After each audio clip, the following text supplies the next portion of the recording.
tonight. We're dealing with what we believe is suspected dynamite. So for two reasons there. Traditionally, the way you deal with dynamite is if it's not in the state it's in right now, you would soak it in diesel fuel and then you would dispose of it that way, because the diesel fuel degenerates the explosive properties of the dynamite.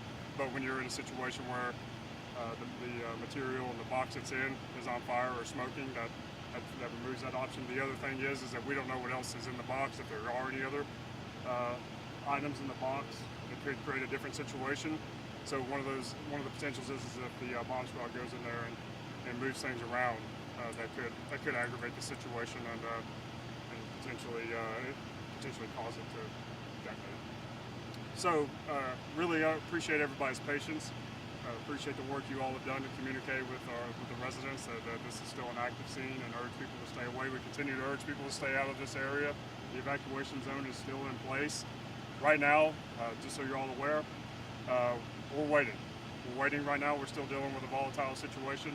We've got additional resources that are coming in to assist, but we're in a waiting pattern right now to get a little better assessment of what we're dealing with and how to handle that situation.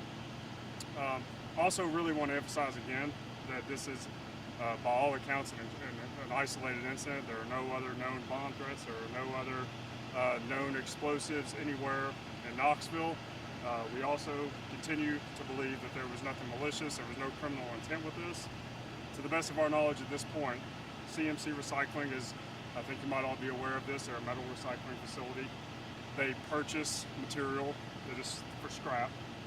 And they believe that this was actually an item that they had purchased. They're not sure when they purchased it or who. They're working through that to figure out where they purchased it from, how they obtained it, but they aren't sure of that right now. They believe that the box had been on their property for at least several days, and so they went through their normal processes to open it. They did not know what was inside the box.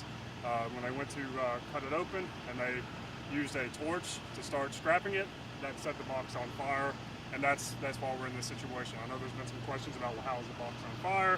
Why is it smoking? That's why. The manner in which they had tried to access the box is what put it in that situation. So again, I have no reason to believe that this is anything malicious. This is not a bomb. This is explosive material we're dealing with.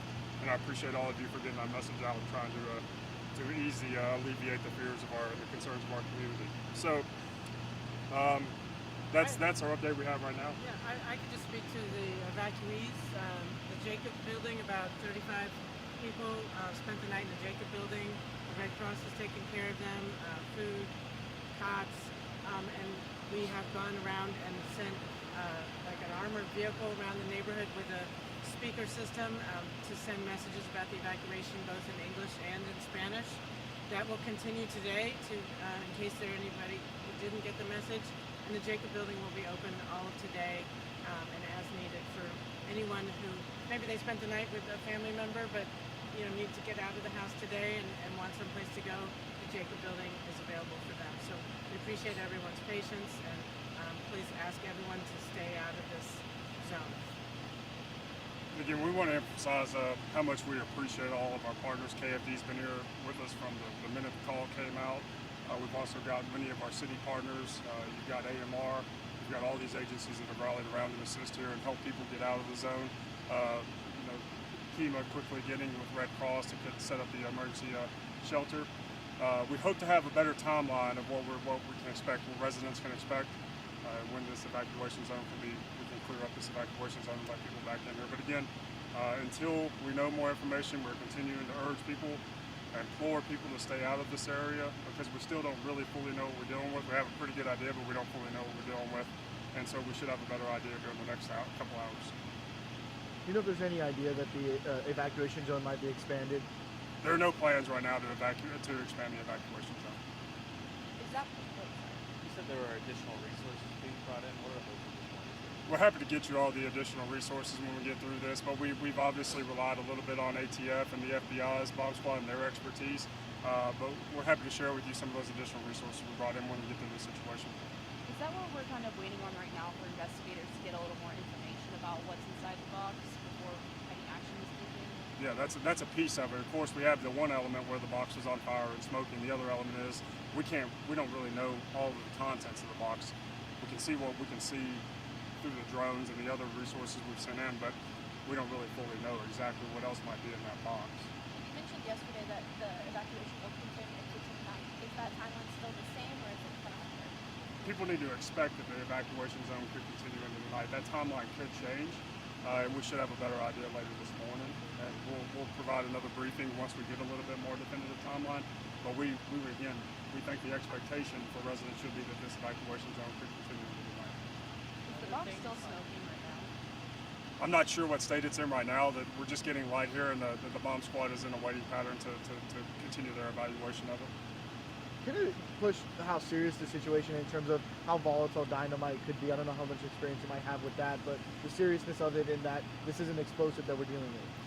I would maybe defer to somebody who's dealing with more hazardous material, but it's obviously a volatile situation. Maybe Yeah, so one of the things that we really don't know is how old this dynamite is and what kind of shape it's in.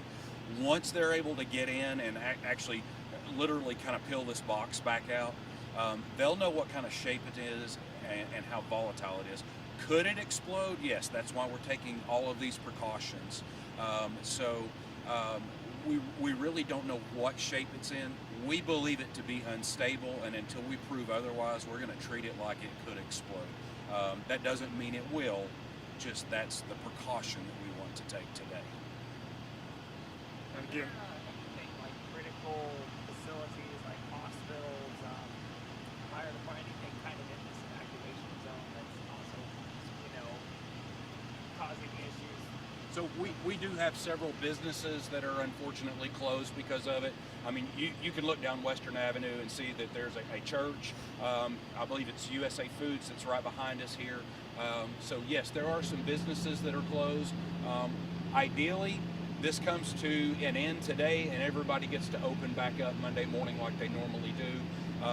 But it's, again, we're just going to have to play through and see. There's no hospitals in danger. There's no nursing homes in danger.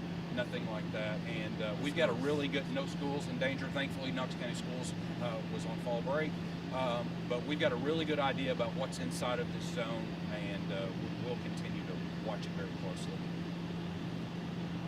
The box that you guys found, was it completely sealed, or is it just something that's closed? And you think that this would be, because you guys said originally it might be an accident or like unintentional? well, the box was. Our understanding is the box was sealed on the CMC Recycling property. It was probably a piece of property that they had purchased and had been on their grounds for a couple of weeks. They had purchased for scrap. That's what CMC Recycling does. And it was locked. And at some point they went to open it and they took a torch to it to start the scrapping process, and that's what ignited the box. So we do have the ability to see in and get a glimpse of what's inside, and that's what they did. They cut it open. They saw what was inside, backed off, and called us immediately. But we just don't know the full contents of the box.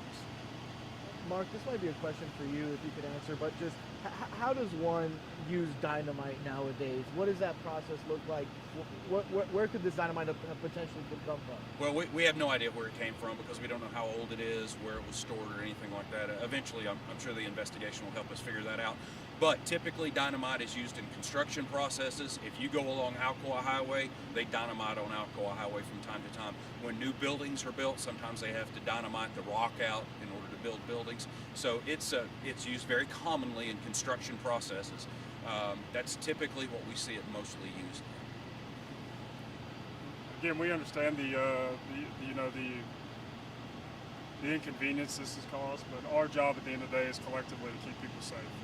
And what we believe we're dealing with is this was the right thing to do. The right thing to do was to get people out of the zone and keep them out of the zone until we can resolve this. So we'll have another update as soon as we can this morning once we get a little better idea of what we're dealing with, what the timeline might be looking like, and when we can expect to potentially leave this evacuation zone.